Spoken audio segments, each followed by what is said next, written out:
Hello everyone, study with वैशेषिक में आप सभी का स्वागत है। तो हम लोगों ने लास्ट वीडियोस में कुछ एक्ट्स देखा था, जैसे आपका रेगुलेटिंग एक्ट हो गया, पिट्स इंडिया एक्ट हो गया और कुछ चार्टर एक्ट्स देखे थे। तो आज हम लोग आगे के एक्ट्स देखेंगे इस वीडियो में। तो चलिए आइए स्टार्ट करते हैं। सबसे पहले जो आपका आया था वो आया था भारत सरकार अधिनियम 1858 में। ठीक है, भारत सरकार अधिनियम आपका कब आया था? 1858 में। इसके तहत क्या हुआ था, जो ब्रिटिश ईस्ट इंडिया कंपनी का जो अधिकार है उस अधिकार को समाप्त करके जो ब्रिटेन की जो महारानी है, ब्रिटेन की महारानी को यहाँ का जो शासन व्यवस्था है ब्रिटेन की महारानी को दे दिया गया था। जैसा कि आप देख सकते हैं कि मैंने यहाँ मेंशन किया कि ईस्ट इंडिया कंपनी का अधिकार को छीनकर ब्रिटेन की महारानी के हाथों में दे दिया गया। ठीक है, ब्रिटिश क्राउन में भारत का शासन व्यवस्था चला गया था।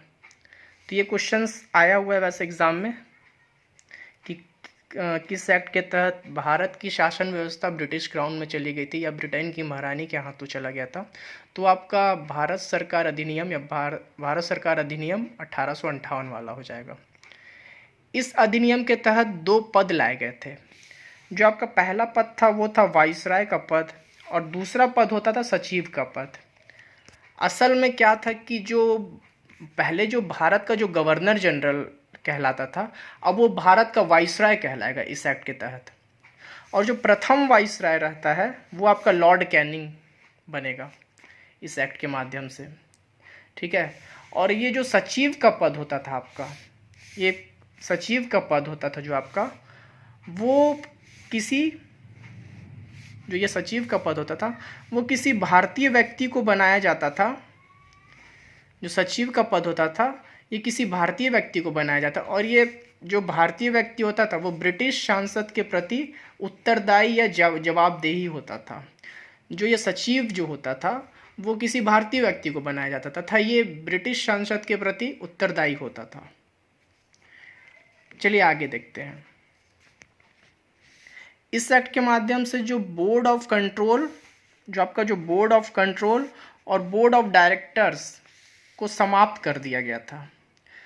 असल में ये बोर्ड ऑफ कंट्रोल और बोर्ड ऑफ डायरेक्टर को समाप्त करके ये जो सचिव का पद था लाया गया था। सचिव का पद इसलिए लाया गया, बोर्ड ऑफ कंट्रोल और बोर्ड ऑफ डायरेक्टर को समाप्त करके ये सचिव का पद लाया गया था इसी एक्ट के माध्यम से। चलिए एक बार रिवाइज कर लेते हैं इसे। क्या हुआ था इसमें कि जो ईस्ट इंडिया कंपनी का अधिकार को छीनकर ब्रिटेन की महारानी के हाथों में चल गया था, इम्पॉर्टेंट पॉइंट। और नेक्स्ट जो मोस्ट इम्पॉर्टेंट पॉइंट है कि वाइसराय का पद आया था और सचिव का पद आया था। और भारत का प्रथम वाइसराय कौन होगा? आपका लॉर्ड कैनिंग। ये क्वेश्चन कई बार एग्जाम में आया हुआ है कि भारत का प्रथम वाइसराय कौन है। और सचिव का पद भी लाया गया था, जो कोई एक भारतीय होता था और ये ब्रिटिश संसद के प्रति क्या होता था? उत्तरदायी होता था। ठीक है, चलिए नेक्स्ट देखते हैं। अगला अधिनियम क्या है? भारत परिषद अधिनियम। अगला अधिनियम आपका भारत परिषद अधिनियम है, वो 1861 में आएगा। इसके अंतर्गत क्या हुआ कि जो भारत का जो गवर्नर जनरल को अध्यादेश जारी करने का अधिकार मिलेगा। जो भारत का गवर्नर जनरल होगा उसको अध्यादेश जारी करने का अधिकार मिल जाएगा। इसमें क्या होगा कि 3 दंड संहिता को लाया जाएगा। जैसे आपका इंडियन पैनल कोड है, जैसे आईपीसी, सीपीसी और सीआरपीसी, ये 3 दंड संहिता इस एक्ट के थ्रू आएगा। ठीक है, अब आगे देखते हैं। आगे जो इम्पोर्टेंट पॉइंट है जो एग्जाम में ये भी पूछा कि पोर्टफोलियो पद्धति की शुरुआत हुई थी। पोर्टफोलियो पद्धति की शुरुआत किस एक्ट में हुई थी? भारत परिषद अधिनियम 1861 वाले में। और अगला पॉइंट है आपका पुलिस कंडक्ट कोड को लागू किया गया था। पुलिस कंडक्ट कोड को कब लागू किया था? भारत परिषद अधिनियम 1861 में। ठीक है, 1861 वाले में। अब हम लोग आगे देखते हैं जो 1892 का जो एक्ट होगा, भारत परिषद अधिनियम 1892। इसमें आपका क्या हुआ था कि चुनाव की प्रणाली को अप्रत्यक्ष किया गया था।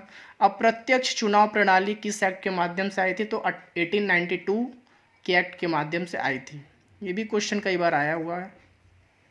वैसे इससे ज़्यादा तो वैसे ये वाला क्वेश्चन आया कि सबसे पहले बजट पर बहस या फिर बजट पर चर्चा करने का अधिकार किस एक्ट के थ्रू मिला था? तो 1892 वाले एक्ट में मिला था, 1892 वाले एक्ट में मिला था। ये इम्पॉर्टेंट है वैसे ज़्यादा, ये कई बार पूछा हुआ कि बजट पर बहस करने का अधिकार किस एक्ट के थ्रू मिला था, तो वो 1892 वाला था। चलिए अगला एक्ट देखते हैं। अगला एक्ट जैसे क्या है कि जो 1909 में आया था, ये वाला मैंने आपको बताया था, जो मार्ले मिंटो सुधार अधिनियम था या मार्ले मिंटो सुधार एक्ट, ये कब आपका आया था? 1909 में। इसके तहत क्या किया गया था? मुसलमानों के लिए पृथक निर्वाचन की मांग उठी थी, और इसको स्वीकार कब किया गया था? मुसलमानों के लिए पृथक निर्वाचन की मांग तो उठी थी 1909 वाले में, लेकिन इसको स्वीकार किया गया था आपका 1916 के लखनऊ अधिवेशन में। लखनऊ अधिवेशन में इसको स्वीकार किया गया था, और इसमें भारत में प्रत्यक्ष निर्वाचन की शुरुआत की गई थी। भारत में प्रत्यक्ष निर्वाचन की शुरुआत 1909 मार्ले मिंटो सुधार अधिनियम के तहत किया गया था। और अगला पॉइंट है, पहली बार किसी भारतीय को वाइसराय के काउंसिल में शामिल किया गया था। पहली बार किसी भारतीय सदस्य को वाइसराय के काउंसिल में शामिल होने का अधिकार मिला था, और सबसे पहले जो शामिल हुए थे भारतीय सदस्य, उनका नाम था सत्येंद्र नारायण सिन्हा। सत्येंद्र नारायण सिन्हा आपके ये वाइसराय काउंसिल में शामिल हुए थे। तो ये थे इम्पॉर्टेंट पॉइंट मार्ले मिंटो सुधार अधिनियम से। अगला अधिनियम या एक्ट होगा आपका 1919 का अधिनियम, जिसको आप लोग जानते हैं कि इसे मॉन्टेग्यू चेम्सफोर्ड सुधार अधिनियम भी कहा जाता है। मॉन्टेग्यू चेम्सफोर्ड सुधार अधिनियम किसे कहा जाता है? 1919 वाले अधिनियम को। ये भी क्वेश्चन कई बार आया हुआ है कि मॉन्टेग्यू चेम्सफोर्ड सुधार अधिनियम कब आया था? 1919 में। और इसमें क्या किया गया था? ईसाई तथा बौद्ध धर्म के लिए पृथक क्षेत्र की बात की गई थी। ईसाई और बौद्धों के लिए पृथक क्षेत्र की बात कब उठी थी? 1919 वाले अधिनियम में। ठीक है, अब यहाँ पर आप देख सकते हैं कि एक बार फिर से राज्य या प्रांतों में द्वैत शासन देखने को मिलेगा। इसके पहले हम लोगों ने पिट्स इंडिया एक्ट में देखा था कि द्वैत शासन व्यवस्था सबसे पहले आई थी, और रॉबर्ट क्लाइव ने भी उसके पहले द्वैत शासन लाया था। तो एक बार फिर से आपको प्रांतों में द्वैत शासन देखने को मिलेगा। और अगला पॉइंट है इम्पॉर्टेंट ये वाला, जो महिलाओं को वोट देने का अधिकार मिला था। महिलाओं को वोट देने का अधिकार 1919 वाले अधिनियम से ही मिला था। इसमें वोट देने की अधिकार तो मिल गई थी, लेकिन जो पहली बार जब वोट दिया गया था महिला के द्वारा, किसी महिला के द्वारा, वो 1926 में दिया गया था। तो दोनों थोड़ा सा अलग है। अधिकार अगर आपसे पूछे कि महिलाओं को वोट देने का अधिकार किस अधिनियम के तहत मिला था, तो वो 1919 हो जाएगा। लेकिन अगर ऐसा पूछे कि महिलाओं ने वोट देना कब प्रारंभ किया था, तो वो आपका ईयर 1926 हो जाएगा।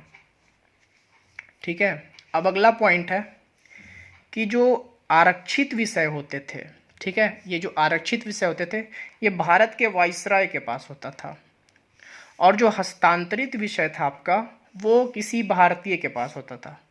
मतलब भारतीय जो वहाँ पे जो बैठते थे उनके पास होता था, और वाइसराय के पास क्या होता था? आरक्षित विषय, और हस्तांतरित विषय आपका भारतीय के पास होता था। तो ये थे सारे 1919 वाले अधिनियम में। अब आपका अगला जो अधिनियम आ जाता है, जो सबसे लास्ट है, वो ये भी मतलब एग्ज़ाम से यहाँ से भी कई क्वेश्चन आते हैं, इम्पॉर्टेंट है ये वाला, 1935 का भारत शासन अधिनियम। इसमें क्या किया गया था? जो प्रांतों में द्वैत शासन को समाप्त कर केंद्र में द्वैत शासन को लागू कर दिया गया था। ये क्वेश्चन कई बार पूछा हुआ है, मोस्ट इम्पॉर्टेंट है कि प्रांतों में द्वैत शासन को समाप्त करके केंद्र में द्वैत शासन किस एक्ट के थ्रू लाया गया था? तो आपका वो 1935 वाला एक्ट हो जाएगा। ठीक है, अगला पॉइंट जो इम्पॉर्टेंट है, इस टाइम क्या हुआ था कि जो म्यांमार है, या इसको बर्मा देश भी बोलते हैं, इसको भारत से अलग कर दिया गया था। ये भी एग्जाम में पूछा गया है कि बर्मा या म्यांमार को भारत से अलग कब किया गया था? तो आपका 1935 का भारत शासन अधिनियम के तहत किया गया था। अगला इम्पॉर्टेंट पॉइंट है, मोस्ट इम्पॉर्टेंट पॉइंट, कि इस time reserve bank of India मतलब आरबीआई की स्थापना हुई थी। आपका लोक सेवा आयोग का गठन किया गया था 1935 में। आरबीआई का गठन हो गया, लोक सेवा आयोग का गठन हो गया। ये कब हुई थी आपकी? 1935 में इसका गठन हुआ था। अगला है आपका कि प्रांतीय चुनाव हुआ था इस टाइम 1935 में। प्रांतीय चुनाव आपका देखने को कब मिला था? 1935 में मिला था, और ये भारत शासन अधिनियम वाले पॉइंट में आ जाएगा। तो अगला आपका जो इम्पोर्टेंट पॉइंट है, जो भारत का जो संविधान है, ठीक है, जो भारत का जो संविधान है उसका 80% भाग इसी एक्ट से लिया गया है। इसीलिए आप इसको ना संविधान का ब्लूप्रिंट कहते हैं। इस एक्ट को हम क्या कहते हैं? संविधान का ब्लूप्रिंट। ये भी क्वेश्चन ये कई बार आया हुआ है, ये भी मोस्ट इम्पॉर्टेंट पॉइंट है कि किस एक्ट को हम लोग संविधान का ब्लूप्रिंट कहा जाता है, मतलब ब्लूप्रिंट कहते हैं।